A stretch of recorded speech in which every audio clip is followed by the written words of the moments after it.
तुला पुढे जायचं आहे ना, फक्त जगायचं नाही तर काहीतरी मोठं करायचं आहे ना, तर आज हे शांतपणे लक्ष देऊन ऐक.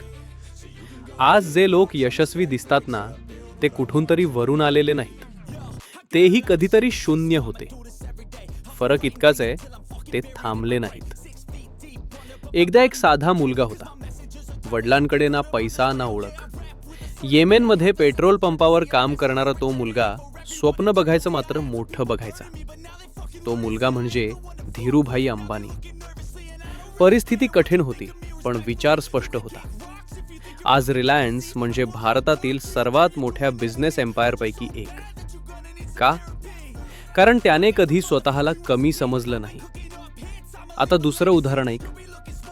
लोक ज्यांच्यावर टीका करायचे, म्हणायचे हा माणूस बिझनेससाठी योग्य नाही.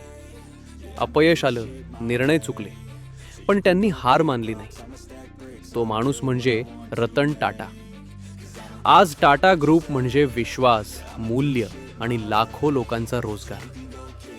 का? कारण त्यांनी संयम आणि प्रामाणिकपणा सोडला नाही. यश म्हणजे नशीब नाही. यश म्हणजे रोज घेतलेला निर्णय आहे. तुला पुढे जायचं असेल तर या 10 गोष्टी आयुष्यात केल्याच पाहिजेत. पहिली, स्वप्न मोठं ठेवा.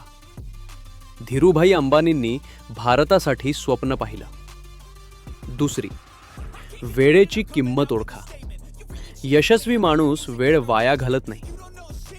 तिसरी, भीतीकडे दुर्लक्ष करा. भीती आली म्हणजे तू योग्य मार्गावर आहेस. चौथी, रोज स्वतःला अपग्रेड करा. ज्ञान आणि स्किल थांबली तर यशही थांबतं. पाचवी, अपयशाला गुरु माना. रतन टाटांनी अपयशातूनच सामर्थ्य घेतलं. सहावी, शिस्त पाळा. मोटिवेशन कमी होऊ शकते, पण शिस्त कधीही कमी होऊ देऊ नका. सातवी, निर्णय घेण्याची हिंमत ठेवा. संधी विचार करत बसणाऱ्यांची वाट पाहत नाही. आठवी, योग्य लोकांच्या संगतीत राहा. गरुड कोंबड्यांसोबत उडत नाही. नववी, स्वतःवर विश्वास ठेवा. जगाचा विश्वास नंतर येतो, आधी स्वतःचा हवाच. दहावी, कधीच थांबू नका. हळू चाल हरकत नाही, पण थांबणं परवडत नाही. आज जे यशस्वी बिझनेसमन आहेत ना, त्यांनी एकच गोष्ट कॉमन केली, ते शेवटपर्यंत टिकले. आज तू जिथे आहेस तो शेवट नाही, ती फक्त सुरुवात आहे. आता स्वतःला एकच प्रश्न विचार. मी धीरूभाईंसारखं स्वप्न बघायला तयार आहे का? मी रतन टाटांसारखं टिकायला तयार आहे का? जर उत्तर होकारार्थी असेल तर आजच उठ, आजच निर्णय घे आणि आजच कामाला लाग.